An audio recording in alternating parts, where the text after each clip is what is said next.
नमस्कार, आप देख रहे हैं लाइव इंडिया हर पल। मैं हूं प्रियंका। इवनिंग बुलेटिन की शुरुआत करेंगे। लोकसभा में विपक्ष के नेता राहुल गांधी ने कहा, भारत में डर का माहौल है और यह डर हमारे देश के हर पहलू में व्याप्त है। स्पीकर साहब, as I said in my speech, there is an atmosphere of fear. डर का माहौल है हिंदुस्तान में, and that fear has pervaded every aspect of our country. My friends are smiling, but they are also scared. They are scared. Sir, मैं आ रहा हूं sir. Budget है sir, budget पे ही बोल रहा हूं sir. Sir, you see the problem is, sir, in the BJP, only one man is allowed to dream to be Prime Minister. If the Defense Minister decides he wants to be Prime Minister, there is a big problem. There is fear. So this fear has been spread throughout the country, and the question I was asking myself was, why is this fear spreading so deeply? बढ़ेंगे आगे। पटना में बिहार भाजपा का नया अध्यक्ष नियुक्त किए जाने पर भाजपा नेता दिलीप जायसवाल का भाजपा कार्यकर्ताओं द्वारा सम्मान किया गया। इस दौरान बिहार के उप मुख्यमंत्री विजय कुमार सिन्हा और सम्राट चौधरी भी मौजूद रहे। देखिए आगे। तो दिखाई पड़ रहा होगा, कार्यकर्ताओं में काफी जोश है। मैं एक साधारण कार्यकर्ता से यहां तक आया हूं। एक एक कार्यकर्ताओं को मैं सम्मान दूंगा, और जब कार्यकर्ताओं का सम्मान होगा तो भारतीय जनता पार्टी दुनिया की सबसे बड़ी राजनीतिक दल है। तो आने वाले समय में इन कार्यकर्ताओं की ताकत से मैं संगठन को मजबूत करूंगा। बिहार विधानसभा चुनाव को लेकर भी कहा जा रहा है कि अब भारतीय जनता पार्टी 200 पार का लक्ष्य रखेगी इस बार। देखिए, क्या पार होगा मैं ये नहीं जानता, लेकिन इस बार जो है ये जरूर है कि 2/3 बहुमत से ज्यादा मत से हम सरकार बनाएंगे, क्योंकि दिलीप जायसवाल आ गया है। बढ़ेंगे आगे। केंद्रीय शिक्षा मंत्री धर्मेंद्र प्रधान ने दिल्ली में यूपीएससी के 3 अभ्यर्थियों की मौत की घटना पर राज्यसभा में कहा, लापरवाही हुई है। जब जवाबदेही तय होगी तभी समाधान निकलेगा। यह सुनिश्चित करना हमारी जिम्मेदारी है कि ऐसी घटना दोबारा ना हो। देखिए आगे। सदन आज चर्चा कर रही है। अध्यक्ष महोदय, सदन की परंपरा, विधि, ये सारे चीजों की संरक्षक आप हो। इस चर्चा को शुरू करते हुए प्रारंभ में अत्यंत कुछ माननीय सम्माननीय सदस्यों ने आपकी दक्षता और आपकी विवेक के ऊपर भी चर्चा किए। मैं बड़ा विनम्रता के साथ दोनों पक्ष के मित्रों को यह निवेदन करना चाहूंगा, इस प्रकार की चर्चा में जब देश नजर डाला हुआ है और देश इस घटना में चिंतित भी है, हम विश्व में एक नई शक्ति करके उभर रहे हैं। उस समय में राष्ट्रीय राजधानी दिल्ली है। दिल्ली में कुछ घटना किसी भी प्रकार की होगा तो सभी के मन में एक चिंता होती है। और जो घटना पिछले 27 जुलाई को हुई है, इसको कितना भी हम खेद प्रकट करें, कितना भी हम दुख प्रकट करें, उस परिवारों की कोई भरपाई होने वाला नहीं है। और मैं मानता हूं सदन शायद इसी विषय में सहमत है।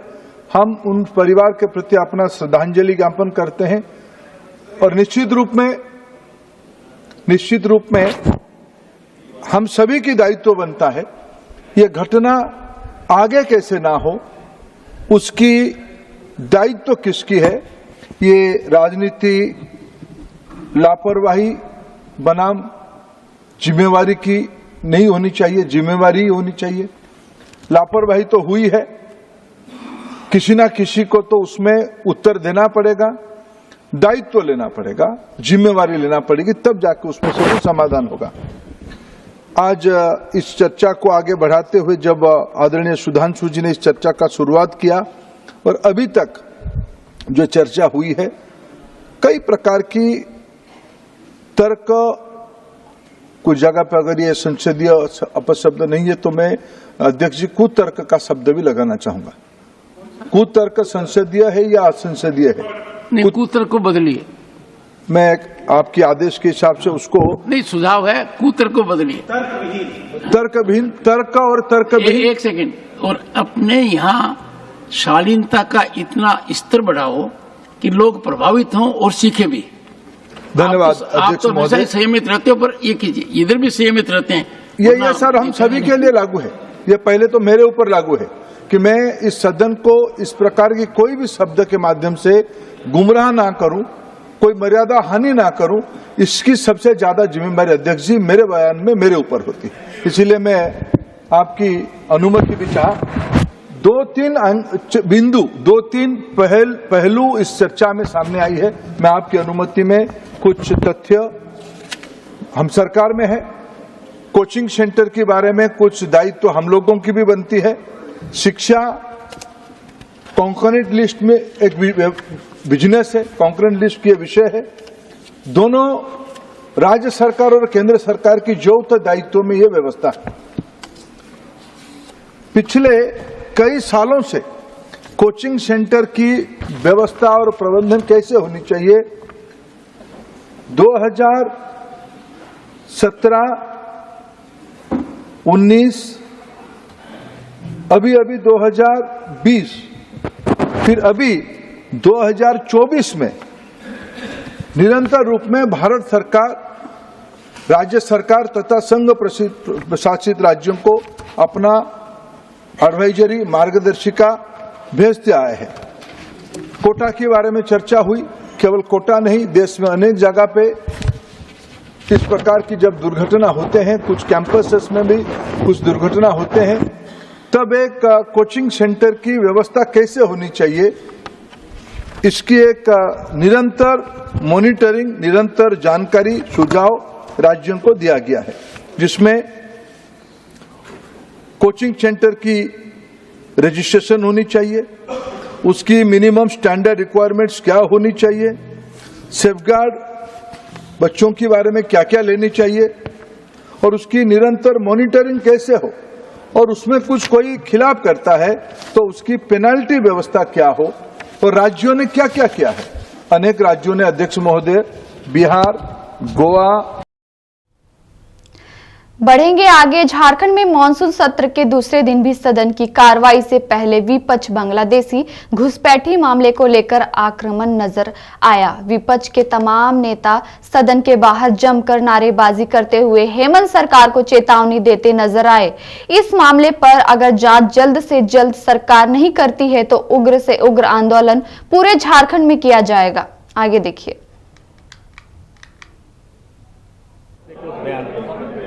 देखिए, वो उनका व्यक्तिगत बयान है और व्यक्तिगत बयान का जवाबदेही उनके ऊपर है। झारखंड में भी कांग्रेस ने एक वक्तव्य दिया है और वक्तव्य से आज बहुत लोग डिनाई भी कर रहे हैं। व्यक्तिगत बयान को व्यक्तिगत रूप से देखा जाना चाहिए। आज हम लोगों का डिमांड है कि घुसपैठ, जिसके कारण बांग्लादेशी घुसपैठ के कारण पूरा डेमोग्राफी चेंज हो गया है। झारखंड के अंदर आदिवासी अस्मिता खतरे में है, माटी बेटी रोटी खतरे में है, और जब उसके खिलाफ आवाज़ उठाने का काम कर रहा है तो बांग्लादेशी घुसपैठियों के संरक्षण देने वाली सरकार उनको रात के अंधेरों में जाके मार करके, उनको लहूलुहान करके, उनको जो है हॉस्पिटलाइज करने का काम कर रही है। ये मामले को सिर्फ डाइवर्ट करने के लिए कि भाई इतने बड़ी संख्या में अगर इस राज्य सरकार जिसने मुखौटा पहन के रखा है आदिवासियों के हितों का रक्षा करने का, उसका मुखौटा कैसे उतर जाए, इससे बचने के लिए उन्होंने यह एक चालाकी इन युवाओं पे लाठीचार्ज करके कि पुलिस का ध्यान, जनता का ध्यान उधर भटक जाए और जो मूल मुद्दा है गाय बथान के उस व्यक्ति का, होपनी मरांडी और दांदू हेम्ब्रम का, जिसकी जमीन को बांग्लादेशी घुसपैठी एकमात्र आज जनजातीय आदिवासी भाई ने साहस किया है। और मुझे पूरी उम्मीद है पूरा संथाल परगना में हूल के बिगुल बज चुकी है इन बांग्लादेशी घुसपैठियों के विरुद्ध में, और इनको संरक्षण देने वाले जेएमएम कांग्रेस के विरोध में वहां लोगों ने अपना हूल कर दिया है। हाउस के अंदर में क्या अप्रोच रहेगा आप लोगों का? ये विदाई सत्र है सरकार की। 5 साल के इनके जो अन्याय अत्याचार गुनाह है उसकी क्षमा उनको मांगनी चाहिए, उनको अपना जो है गुनाह कबूल करना चाहिए और झारखंड की जनता से माफ़ी मांग करके उनको वापस जाना चाहिए।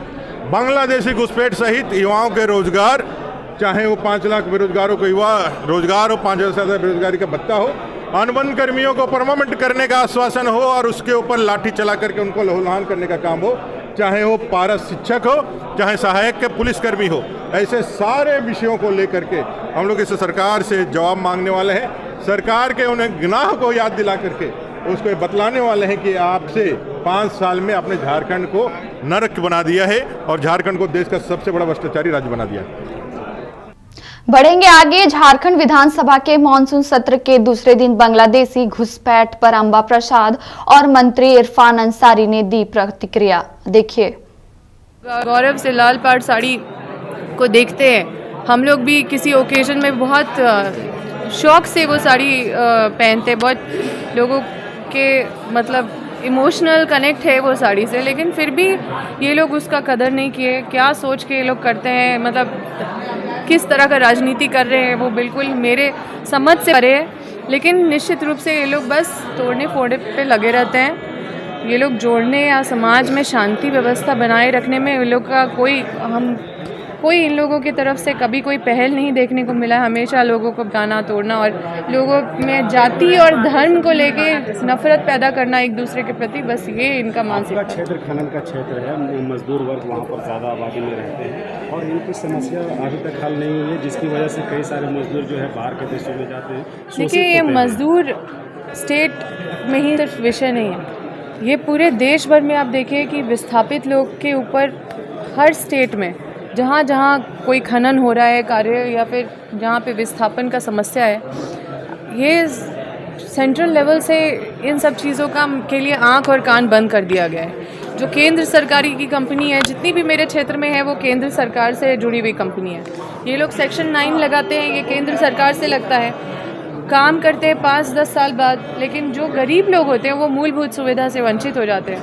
हमने ऐसा कभी मतलब कोई सत्र में हमने विस्थापन का समस्या को ऐसा नहीं है कि नहीं रखा, हर सत्र में रखा। और विस्थापन आयोग का गठन हम बार बार बोल के आज अब है कि विस्थापन आयोग का गठन होने वाला है। तो ये एक बहुत बड़ा उपलब्धि है जो हमने हमेशा उनका आवाज़ बन के हमेशा चिल्लाते रहे विधानसभा में, जिसमें कि अब ये विस्थापन आयोग का गठन होने वाला है। और इतने समय से ऑपोजिट सरकारें रहीं, पहली बार तो हमारी सरकार बनी है। इतनी सारी ऐतिहासिक कदम हमारी सरकार की तरफ से उठाई गई है। अगर एक भी स्कीम जो है हमारी सरकार का, आप देखिए कितने संवेदनशीलता के साथ सारा चीज़ों को, चाहे 200 यूनिट बिजली माफ़ी, चाहे किसान का कर्जा माफ़ी, चाहे यूनिवर्सल पेंशन हो जाए, चाहे अभी 1000 जो महिलाओं को खाता में जाने वाला है, हर एक महीना जो मिलने वाला है, 21 साल से 50 साल, पेंशन का जो उम्र है वो घटा के 50 साल कर दिया गया। ये संवेदनशीलता का ये कई ऐसे हैं उदाहरण, मतलब ये इतने ही नहीं हैं, लेकिन इनके तरफ से कुछ भी नहीं किया। अभी विस्थापन आयोग का गठन भी हमारी सरकार में होगा। विस्थापितों के ऊपर एक नज़र नहीं देखा गया, हालांकि विस्थापितों का दर्द समझना बहुत ज़रूरी है, क्योंकि ये ऐसे मतलब उनके कॉस्ट पे हम लोग 24 घंटा बिजली पूरे देश में मिल रहा है, लेकिन जिसके कॉस्ट पे बिजली मिल रहा है वो लोग का क्या बद से बदतर हालत होता जा रहा है, इसको देखने का ज़रूरत है।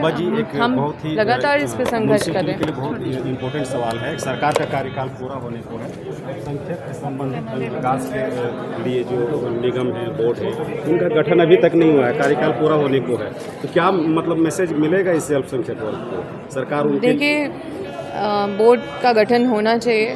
बोर्ड तो है, लेकिन उसमें जो मेंबर्स बैठाने चाहिए, मतलब वो एक्टिव रोल में नहीं है। इसको एक्टिव रोल में करना, देखिए सरकार के पास बहुत सारी चुनौती आई सरकार बनने के बाद, और सरकार को हमेशा उनको सरकार को गिराने का भी प्रयास हमेशा करते रहा गया। कई बार मंत्री शपथ ग्रहण में आप लोग को आना पड़ा एक ही सरकार में, तो आप लोग जान रहे हैं किस परिस्थिति में हमारी ही सरकार में कोरोना का 2 साल हम लोग जो चपेट झेले हैं, जिसमें कि कोई दूसरा काम किया नहीं जा सकता था। तो ऐसे विपरीत परिस्थिति में भी सरकार ने एक लंबा लकीर खींचा है। जो समस्या है, ऐसा नहीं कि सारी समस्या का हल कर दिया है, लेकिन जो हमेशा से ही बने रहे वो तो कुछ नहीं किए। जो पहली बार सरकार बना उसने बहुत कुछ किया, तो उम्मीद भी उसी से है। और बांग्लादेशी घुसपैठ ये मुद्दा नहीं है राज्य के लिए। हमारी जो सरकार है, हमारे जो मुख्यमंत्री हैं वो काफ़ी मजबूत हैं, और हम लोग किसी भी बाहरी लोगों को हम लोग नहीं दे रहे हैं घुसने। और जो लोग बौखलाए हैं, मैं उनसे पूछना चाहता हूं कि कम से कम आंकड़ा दीजिए, आप क्या सच्चाई है, हमें तो पता चलना चाहिए। आपके ये लोग देखिए, फर्जीवाड़ा का एक्सपर्ट है भाजपा के लोग। ये लोग कहाँ से आंकड़ा लाते हैं, क्या लाते हैं, तो मैंने कहा कि थोड़ा वेट कीजिए। 2024 में हम लोग इसको आंकड़ा में बिठाएंगे, कंप्यूटर में बिठाएंगे। हमने कहा कि हमारे ब्लॉक में बहुत सी बहालियाँ हैं, वहीं पे इसको रखेंगे और आंकड़ा का काउंटिंग करवाएंगे, तो बताओ कौन कहाँ है, क्या है। यही काम है इन लोगों का। अब बताइए, बेरोजगारी है, युवाओं को रोजगार चाहिए, विभाग ग्रामीणों में काम चाहिए, इसकी चिंता है। दिन रात काम कर रहा हूँ, 24 घंटा जगह रहता हूँ, तो हम विकास के बारे में सोच रहे हैं। और बांग्लादेशी, अरे भाई आपको बांग्लादेशी से क्या नफरत है भाई? बिजली आप वहाँ बेच रहे हो, आदिवासी का ज़मीन आपने छीन लिया, मुसलमानों का कोयला आप ले जा रहे हो, और वहाँ प्लांट लगा के आप बिजली बेच रहे हो, और वहाँ आपका ठीक मित्रता है बांग्लादेश में, और जैसे बाहर निकलते हो यहाँ आप गाली दे रहे हो। नहीं तो बांग्लादेशी अगर आते हैं तो ठीक है, बांग्लादेशी अगर यहाँ आते हैं तो ठीक है, एक जन कुछ मानते हैं। देखिए, बांग्लादेशी का मुद्दा आप होम मिनिस्टर से क्यों नहीं पूछ रहे हैं? अगर आप ये बता दीजिए कि अगर अमित शाह जी का जो फौज है वो कमजोर पड़ गया है, तो हम लोगों को बताइए, झारखंड की फौज जाएगी वहाँ, इरफान अंसारी का फौज जाएगा, हमारी सरकार की पुलिस जाएगी, हम लोग रक्षा करेंगे वहाँ। ये हमारा प्रॉब्लम नहीं है ना कि कौन कहाँ गुजरा है। बॉर्डर का काम तो मेरा नहीं है, बॉर्डर काम है, अगर तो उसको निकालने का तो है। कैसे घुस गया, कहाँ घुस गया, आप इसे क्यों नहीं पूछ रहे हैं? कैसे घुस जाएगा? कोई कल बोलेगा कि झारखंड में पाकिस्तानी घुस गया। अरे भाई, ये तो हम तो जिम्मेवार नहीं है। बांग्लादेश से लगा है ना सर, तो बांग्लादेशी घुसेंगे, पाकिस्तानी तो हमारा बॉर्डर कहाँ लगा है मैम? तो बताइए ना। ये नहीं, अच्छा, बिल्कुल देखिए, यहाँ तिरकी जो बोलती हैं कि बिहारी जो है बांग्लादेशी है, उससे तुलना करती है। नहीं देखिए, शिल्पी नेहा तिर्की जी छोटी बहन है। अब देखिए किस परिप्रेक्ष्य में उन्होंने क्या बातें कहा। अब हो सकता है कि उनको गुस्सा आ गया हो, गुस्सा तो किसी को भी आ सकता है। हमको ही गुस्सा आता है कि हमारे बाल बच्चों को भी गुस्सा आ रहा है कि आप बार बार बांग्लादेशी बोल रहे हैं। जामतला आप लोग को यहाँ ठीक लग रहा है सुनने में, आप संथालपुर में जाइए तो वहाँ के सेंटिमेंट को टच तो कीजिए। इतना लोग आक्रोशित है। अरे भाई, हम लोग आपसी भाईचारगी में रह रहे हैं, अच्छा माहौल है। यही गुस्सा तो बीजेपी वाले दिखा रहे हैं कि अभी पिछले दिनों जो नियुक्ति पत्र बटा उसमें 27 लोग जो है बाहर के थे। नहीं देखिए, आप तो भाजपा वाले से ये भी आंकड़ा पेश ना कर दे कि नियुक्ति में बांग्लादेशी भी होगा। ये आप देखिए, अब नियुक्ति में भी होगा बांग्लादेशी। पता कीजिए अरे किसका है? हम लोग यहाँ आपसी भाईचारगी के साथ रह रहे हैं, कहीं कोई बांग्लादेशी नहीं है यहाँ। निशिकांत दुबे ने लोकसभा में कहा कि यूनियन टेरिटरी बनना चाहिए। कैसे बनेगा यूनियन टेरिटरी? कैसे बन जाएगा यहाँ? वो निशिकांत जी बोल देंगे तो मान लेंगे क्या? वो तो खुद यहाँ बाहरी है, वो बाहर से आके यहाँ MP बन गए हैं। अब आपको और बाहरी लग रहा है आपको, तो अब हम लोग भी विरोध करेंगे। अब हम लोग ही मांग करेंगे, बाहरी लोग यहाँ के सांसद कैसे बन गया? पाकुड़ में छात्रों पर हमला हो गया। देखिए, आपसी भाई की लड़ाई है, स्टूडेंट में लड़ाई होता है, हम लोग भी कॉलेज में पढ़ते थे, लड़ाई होता है। इसको मुद्दा बनाना ये सही बात नहीं। मंत्री जी, ये बांग्लादेशी घुसपैठ का कहीं कोई बांग्लादेशी नहीं। देखिए, अभी हम लोग नौकरी में देखिए नौकरी में हम लोग बहाली निकाल रहे हैं। अब बाबूलाल जी को हो सकता है उसमें भी बांग्लादेशी नजर आ जाए, ये भी हो सकता है। बीजेपी पूछ रही है क्या बिहारी और बांग्लादेश एक ही है क्या? कांग्रेस से पूछ। आप भाजपा के प्रवक्ता तो नहीं है भाई, भाजपा क्या पूछ रही है हम लोग जवाब देंगे सदन में। अब बिहारी देखिए हमारे भाई लोग हैं, अब बिहार के जो लोग यहाँ बसे उसको थोड़े भगा देंगे हम लोग। वही पूछे कि भाजपा अब हम लोग एक साथ हैं। क्यों? आप देखिए, मैं ये चाहता हूँ, मेरा भी ये मानना है कि बिहार में झारखंडियों को भी सम्मान मिले, जिस तरह से हम लोग झारखंड में बिहारियों को सम्मान देते हैं। धन्यवाद। बढ़ेंगे आगे। जदयू के सांसद सीतामढ़ी से देवेंद्र चंद्र ठाकुर एक बार फिर से ऑडियो वायरल हुआ है। इस ऑडियो की पुष्टि लाइव इंडिया हर पल नहीं करता, लेकिन इस ऑडियो में फिर से एक बार उनके बोल बिगड़ते नजर आ रहे हैं। आप भी सुनिए इस ऑडियो की क्यों हो रही है चर्चा में। हेलो। हाँ जी सर, प्रणाम सर। हाँ प्रणाम। सर, हम गोविंद पन्ना से बात कर रहे थे सर। हाँ गुड्डू झा नाम है सर। हाँ। सर, यहाँ पर कुछ लफड़ा हो गई। कुछ ही लफड़ा हो गया। हेलो। हाँ, कौन सी के लफड़ा हो गया? सुबोध झा जे छथिन, के? सुबोध झा, हाँ अपने के पास में कॉल भी कर रहा हूँ ना। हम प्रमुख साहब के आदमी छी। कौन प्रमुख साहब? देवेंद्र साहब। अच्छा। तो सर, मतलब सुबोध झा बहुत अन्याय करे चले गाँव में। कौन सुबोध झा? वकील साहब। हमने चिंता कौन है सुबोध झा? सर, अपने के पास में कॉल भी अभी कर रहा हूँ ना। हमको तो नहीं बात हुई है। कौन चीज के लिए? ये अभी मारपीट कर रहा ना, हमको नहीं फोन किए हैं। कौन कहा आपको? अभी 112 नंबर प्रशासन आयल रहल थी ना, हम पत्रकार भी थी सर। नहीं, हमको नहीं फोन किया कोई सुबोध झा। अच्छा, नहीं किए थे हम सर? बम्बई में हैं, हमारा दिल्ली अच्छी चल रहा है, लोकसभा चल रहा है, जी जी पार्लियामेंट जी, चल मालूम रहा है, है। मालूम है, हम रात मालूम में है आए सर। हैं दूसरे काम से, यहाँ सुबह हम लौट जाएंगे। हमको नहीं फोन किया कोई। जी, एक ब्राह्मण के नाते हम अपने के रिक्वेस्ट करे छी कि एगो ब्राह्मण के उद्धार करियो। बाबू एक बात जान लीजिए कि रात में 12 बजे फोन करने का कोई इमरजेंसी रहता है, आग लगता है, फायर लगता है, पुलिस आता है, ये सब हमको जरूर फोन कीजिए। जी, नहीं तो प्रशासन कोनो अभी समय आयल ब्राह्मण रहले। तामन, हमको ब्राह्मण तामन हम वो सब बहुत नहीं जानते हैं। जी जी जी जी, हमको फालतू डिस्टर्ब मत किया कीजिए रात के 12 बजे। सॉरी बोल रहे दिन हैं भर सर। यही फोन आता सॉरी है, दिन सॉरी भर बोल रहे हैं, 24 घंटा। सॉरी बोल इतना रहे हैं।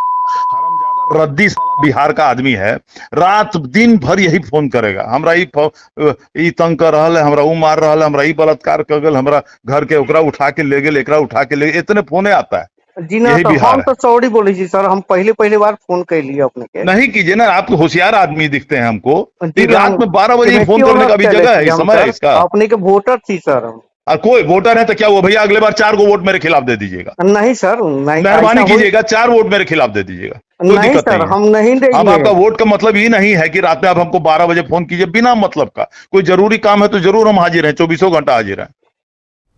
बढ़ेंगे आगे। बिहार में बढ़ते अपराध पर बीजेपी नेता और नीतीश कुमार के करीबी रहे पूर्व केंद्रीय मंत्री आरसीपी सिंह ने नीतीश सरकार और जिला प्रशासन पर जमकर भड़ास निकाली है। बीजेपी नेता आरसीपी सिंह ने कहा है कि अपराधियों में जो भय 2005 और 10 में था, वह खौफ अभी नहीं है। उस वक्त एसडीपी ट्रायल से बड़ी संख्या में अपराधियों को सजा दिलाई गई थी, लेकिन अब पहले से ज्यादा व्यवस्था पुलिस को दिया गया है। बावजूद अपराधियों को पुलिस का खौफ नहीं दिख रहा है। सबसे बड़ी बात तो यह है कि जिस राज्य में अपराध बेकाबू हो जाए, वह विकास और कानून का राज स्थापित नहीं हो सकता है। तो 2005 और 10 उसमें मैं तो शासन का हिस्सा में था, तो निश्चित रूप से 2005 और 10 में जिस प्रकार से बिहार में कानून का राज स्थापित हुआ था, अपराधी कानून से डरते थे, और इसका एक जो मॉडल बना था बिहार में स्पीडी ट्रायल, उसका एक प्रभाव आया था। तो हम भी, जैसे कल भी मैं गया था, एक हमारे पार्टी के वरीय नेता की यहाँ हत्या हुई, मैं गया था भाई, वो एक जाने पहचाने यहाँ के नाम है वो। तो देखिए, जब कोई हत्या हो जाती है तो स्वाभाविक है कि लोगों में एक दहशत का माहौल होता है, लेकिन अगर कोई घटना घट जाती है तो फिर पुलिस प्रशासन का दायित्व क्या होता है कि अगर घटना घट गई तो उसकी ठीक से उसका उद्भेदन करिए, जो तफ्तीश हो बिल्कुल फेयर होना चाहिए, और जिसने भी घटना को अंजाम दिया जल्दी से उसको कर करके उसको ले जाइए स्पीडी ट्रायल में और सज़ा दिलाइए। देखिए, एक डिटरेंस होना चाहिए, खौफ होना चाहिए, कानून का भय होना चाहिए कि अगर हमने अपराध किया है और हमारे खिलाफ सबूत आ गई है तो हम बचने वाले नहीं। आप याद करिएगा कि शुरू जब 2005 से 10 की सरकार थी, पिछले फर्स्ट 2-3 ईयर्स में 1 लाख से ज़्यादा अपराधियों को सजा हुई थी। तो उसका एक मैसेज जाता है। और देखिए, सरकार की तरफ से प्रधान मुख्यमंत्री जी ने कभी भी किसी अपराधी को बचाने का काम नहीं किया, तो आप सब जानते हैं। हाँ, मैंने 2-3 दिनों से मैंने इस बात को कहा है, आज भी मैं कह रहा हूँ कि भाई, ये दायित्व जो हमारा पुलिस प्रशासन है उसका है कि जब सरकार आपको सब तरह की सुविधा दे रही है, सब तरह का सहयोग कर रही है, कानून आपके पास है, आपका दायित्व, आप तनख्वाह पाते हैं इस काम के लिए, आपकी जिम्मेवारी बनती है कि आपके ज़िले में, आपके प्रमंडल में कोई अगर अपराध होता है तो जो भी उसमें लोग हैं उसको ठीक से उसको कर करके उसको सजा दिलाई। देखिए, जब तक कानून का खौफ नहीं रहेगा ना अपराधियों के मन में, तो कैसे आप जो है शांति व्यवस्था बहाल कर सकते हैं। और जब शांति व्यवस्था नहीं रहेगी साहब, तो आप विकास की बात ही नहीं कर सकते। इसलिए सबसे पहला किसी भी प्रदेश के लिए, किसी सूबे के लिए विकास जरूर है कि प्रदेश में कानून और व्यवस्था, 2 चीज़ देखते हैं ना, कि कानून मतलब जो जितने तरह कानून बनाए गए हैं उसको ठीक से लागू किया जाए, ये तो मेन काम होता है। हाँ, एक बात जरूर है, भय खत्म है। भय खत्म नहीं हुआ है, भय तो आज भी है, लेकिन आपको जरा देखना पड़ेगा कि जहाँ जहाँ इस प्रकार के अपराधी अगर सर उठा रहे हैं तो बिल्कुल विशेष ड्राइव चला करके, उसकी गहन समीक्षा कर करके, उसका अनुश्रवण कर करके उसको सजा दिलाइए। घटनाएं बढ़ी है ना, वो तो देखिए, हम घटना की संख्या पर नहीं जा रहे हैं, हम तो बताएं ना आपको, हम तो कल भी गए हैं ना, तो हमने देखा है क्यों नहीं होना चाहिए। भाई ये तो मैं इस बात को मैं कह ही रहा हूँ ना कि बिल्कुल नहीं होना चाहिए। आखिर 2005-10 में तो ही कानून था जी नहीं, और 2005-10 के बाद से बिहार सरकार ने पुलिस को और ज़्यादा मदद किया है। बेहतर गाड़ियाँ दी हैं, बेहतर थाना भवन दिए हैं, बेहतर हथियार दिए हैं, बेहतर और तरह की व्यवस्था है, सब जगह CCTV कैमरा लगा हुआ है। तो भाई आपको तो और भी बढ़िया से उसको काम करना चाहिए ना। अधिकारियों पर जिम्मेवारी तय होनी चाहिए एकदम, इसमें बिल्कुल कहीं कोई कंफ्यूजन नहीं। सरकार को तो इस पर ध्यान तो इस पर ध्यान ही नहीं देना चाहिए। बल्कि देखिए, आपको मैंने क्या कहा, आप देखो कि मुख्यमंत्री जी ने पिछले 4-5 दिन पहले ही DMSP का वर्चुअल कॉन्फ्रेंस करके इस बात को कहा है कि भाई कानून का राज स्थापित करना सरकार की पहली प्राथमिकता है। और सरकार का क्या काम क्या होता है, सब तरह का जितने भी आपको मदद चाहिए वो करना। बाकी तो काम कमजोर कौन है कि इतनी घटना हो रही है? अरे हम तो बस इतनी बात तो बता दिए, कमजोर की बात तो मैंने बताया ना कि कमजोर कोई नहीं है। आपको उसको तवज्जो देना पड़ेगा ना, निश्चिंतता का भाव नहीं आना चाहिए। देखिए जरा समझिए, कई बार होता है कि निश्चिंतता का भाव आ जाता है, यही खराबी है। Thank you. इसी के साथ आगे बढ़ेंगे। मोतिहारी IMA के अध्यक्ष डॉक्टर आशुतोष शरण ने बीती रात एक सेमिनार का आयोजन किया, जिसमें प्रसिद्ध न्यूरोलॉजिस्ट डॉक्टर मुकुल कुमार को माइग्रेन और हेडेक पर व्याख्यान के लिए बुलाया गया था। माइग्रेन जैसी समस्या बड़ी तेजी से लोगों के बीच अपनी मजबूती जगह बना रहा है और लोग तेजी से इस बीमारी की चपेट में आ रहे हैं। लोगों के दिनचर्या में बदलाव, बदलते जीवन शैली, क्लाइमेट में बदलाव, अनिद्रा इसका मुख्य कारण है और निश्चित रूप से एक बड़ी संख्या में लोग बीमार हो रहे हैं। डॉक्टर मुकुल कुमार ने अपने व्याख्यान में डॉक्टर को बताया कि कॉमन हेडेक को साधारण हेडेक समझना कभी रोगों के लिए भारी पड़ सकता है। देखिए आगे उन्होंने क्या कहा। सबसे पहले तो हम जो सिनर्जी सन फार्मा वाले जो हैं, जिनका प्रोडक्ट SSRI ये सब बहुत इम्पोर्टेंट है, उनको धन्यवाद देना चाहेंगे कि उन्होंने ऐसे स्पीकर को इनवाइट किया IMA में, जिन्होंने हेडेक पर आज एक एक्सटेंसिव लेक्चर दिया। और 2 लेक्चर था, बट टाइम के कमी के कारण हम लोगों ने डॉक्टर अमित का लेक्चर नहीं सुना, वो स्किन पर था। और ये सब सारा बीमारी जो है सो एक दूसरे से कोरिलेटेड। हेडेक एक ऐसी बीमारी है जो 1 सेकेंड के अंदर आपका प्राण भी ले सकता है, जैसे आपका दिमाग का नस फट जाए। हेडेक ऐसी बीमारी है जो केवल चिंता से भी हो सकती है और लैक ऑफ स्लीप से, जो आजकल का लाइफस्टाइल लोग का है। और जो बाकी बीमारी की जो उन्होंने बात कही है वो हम लोगों के लिए थी, डॉक्टरों के लिए थी, आप लोग के लिए भी थी, कि यदि हेडेक बार बार हो रहा है तो उसको आसान नहीं समझिए। आपको इन्वेस्टिगेशन की ज़रूरत है। आपको हो सकता है कि ब्रेन में ट्यूमर है, और उसका अर्ली केस में यदि ट्रीटमेंट हो जाए तो आजकल ब्रेन ट्यूमर भी ठीक हो जाता है, क्योंकि प्रोटोन बीम थेरापी और MRI के बाद उसको लोग बिना सर्जरी के या गामा नाइफ के या साइबर नाइफ के ठीक कर देते हैं। तो एक एक्सक्लूड कर लेना है कि ये सर्जिकल केस है या ये नॉन सर्जिकल केस है। पहला तो ये हुआ। दूसरा, माइग्रेन बहुत कॉमन है, स्ट्रेस आज के युग में बहुत कॉमन है, lack of sleep, lifestyle modification बहुत ज़रूरी है। और चौथा, बच्चों को जो ओवरलोड दिया गया है स्कूल में, बस्ता भारी, होमवर्क, छुट्टी के दिन भी होमवर्क, उसके कारण बच्चे सो नहीं पाते हैं और सवेरे उठ के उनको स्कूल जाना पड़ता है। चौथा, जो परिवर्तन हो रहा है, लोगों के दिमाग पर असर पड़ रहा है, तो उसमें क्या होता है कि आदमी मिस कर जाता है कि कहीं खून का नली का बेरी एन्यूरिज्म तो नहीं जो फट जाता है, जो सब रिकवर्ड एवरेज की बात है। दूसरा, बुखार का मरीज है और गर्मी के दिन में 160 बुखार होता है और उसको हेडेक होता है और डॉक्टर उसको हेडेक का दवाई लिख देता है, उसका टेम्परेचर यदि नहीं देखता है, पता लगा कि वो हीट स्ट्रोक से मर गए। अभी के समय में ये जो हम लोगों ने आज GME रखा और आप लोगों को हम लोगों ने इनवाइट किया सिर्फ इसलिए कि चंपारण के लोगों को ये फ़ायदा हो सके कि यदि 30% लोगों का भी हम लोग टाइम पर इलाज करते हैं, उसको बता दें कि आपको इस रास्ते चलना है, इस सही रास्ते पर चलना है। बाज़ार से डिस्प्रिन खरीद के नहीं खा लेना है, पैरासीटामोल खरीद के नहीं खा लेना है, माइग्रेन की दवा खरीद के नहीं खा लेनी है। यदि बार बार आपको हेडेक हो रहा है तो अपना पूर्णतः स्वास्थ्य का जांच कराइए। और छोटा सा जांच है जो 1500 रुपये में होता है, एक सीटी का जांच होता है, एक ईईजी का जांच जो 500 से लेकर 1000 रुपये में होता है। सरकार ने हॉस्पिटल में भी आजकल 700-800 रुपये में सीटी का प्रबंध किया है। तो उससे कम से कम खून की वो नलियाँ जो कि कभी भी फट सकती है और उसके कारण सर दर्द हो रहा है, ये एक्सक्लूड हो जाएगा तो आदमी का सडन डेथ नहीं है। और जो बच्चे हैं यदि उनको स्लीप का डिस्टर्बेंस है, उनको स्कूल में साइकोलॉजिकल प्रॉब्लम है, यदि वो बढ़ेंगे आगे। गोपालगंज में सोशल मीडिया पर एक वीडियो तेजी से वायरल हो रहा है। वायरल हो रहे वीडियो में एक महिला दुकान के काउंटर से पैसे की चोरी करते हुए नजर आ रही है। वायरल हो रहा वीडियो नगर थाना क्षेत्र के श्याम सिनेमा रोड स्थित विजय इंटरप्राइजेस की है। वायरल हो रही वीडियो में साफ देखा जा सकता है कि एक महिला अपने बच्चे के साथ सामान खरीदने के बहाने घुसी थी। दुकान में दुकानदार के नहीं रहने पर फायदा उठाकर महिला ने काउंटर में रखे पैसे की चोरी कर ली। महिला द्वारा की गई चोरी की पूरी वायरल वारदात मौके पर लगी सीसीटीवी कैमरे में कैद हो गई।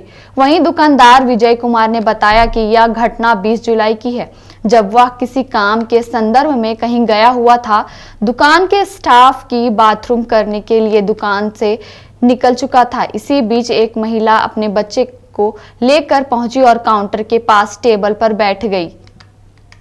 देखिए वीडियो।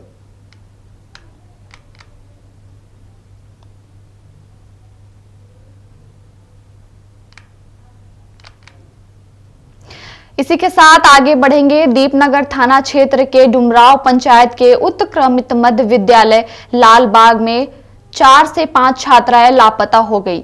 पीड़ित परिजनों ने अपहरण की आशंका जताई है। गायब हुए छात्राओं के परिजन ने बताया कि 27 जुलाई शनिवार को छात्राएं पूर्व की भांति में विद्यालय में पढ़ने के लिए गई थी, लेकिन स्कूल खत्म होने के बाद लगभग 4 बजे तक की वे घर नहीं लौटी।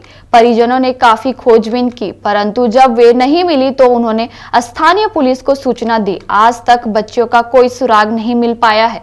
देखिए। स्कूल से 3 से 4 से 5 लड़की फरार हुई। कौन सा स्कूल? उत्क्रमित मध्य लालबाग से। और हम लोग के शाम में 3 से 4 बजे पता चला कि 3 लड़की फरार हुई। तो हम लोग के एक पता चला कि एक लड़का भी है, उसके मैंने उसको ले जा रहे अपहरण करके ले जाने का फुसला के। तो हम लोग उस लड़का के भी जगह पे गए तो बोला कि बोला हाँ हम उस लड़का को गए हैं और गाड़ी बैठा के हम लोग आ गए हैं। हम लोग कई बात पता चला तो उससे पूछे तो बोला कि बनारस से लड़की को लेकर चले गए। बस इतनी सी बात है। और कल की घटना है, रात में से कल 6 बजे से है। हम लोग 6 बजे थाना को सूचना दिए। किसके साथ गया है, कुछ है जानकारी? हाँ, वो लड़का ले गया है। वो लड़का बोला कि हम अकेले एक लड़का, हाँ 5 लड़की 4 से 5 लड़की गई है। अब बताइए हम लोग को कभी ये शंका नहीं हो सकता कि एक लड़का के साथ 5-5 को लड़की जा सकती है। आप लोग को क्या शंका? हम लोग की शंका यह है कि उसको अपहरण करके ले गया। हम लोग को यही शंका है कि वो अपहरण करके ले गया। कुछ अनहोनी के लिए। हाँ, वो लड़का है, उससे हमको सब बातचीत दोनों मिल रही है। दोनों बात वो जो ये बोलता है और वो जो देखे हैं मैंने दोनों का उसको अपहरण का मामला। हाँ, अपहरण का मामला है। और थाना को हम रात में ही लोकेशन दिए कि ऐसा बात है सर। रात से अभी तक कोई बरामद नहीं हुआ। कितना लड़की बताए हैं? 4 से 5 लड़की है। और कहाँ की? लालबाग का है और मंडाज का, दोनों जगह है। आपके बच्चे के क्या नाम है?